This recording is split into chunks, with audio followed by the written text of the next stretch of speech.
از 1 سپتامبر سال 2025 نفقه‌های سقورتوی مهنتی و اجتماعی اینچنین علاوه پولی به آنها طبق مقررات ماده 51 قانون جمهوری تاجیکستان درباره نفقه‌های سقورتوی و دولتی و اندازه نفقه زمینوی 10% زیاد یعنی ایندکساسیا کرده شود.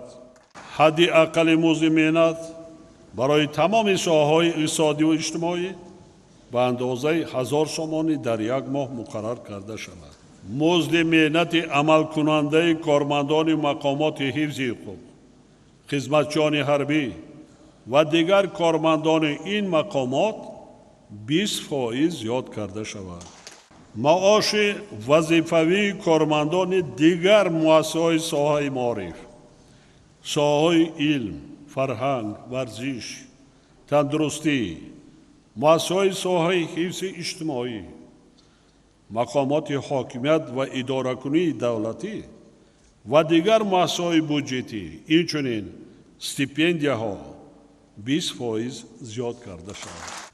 با مقصد باز هم بهتر نمودن سطح نیکوحوالی مردم کشور و تقویت بخشیدن حفظ اجتماعی اهالی سپارش می‌دهم که از 1 سپتامبر سال 2025 معاش وظیفوی کارمندان مؤسسه‌های تا مکتبی و تحصیلات میانه عمومی ساحه معارف 30% زیاد کرده شود.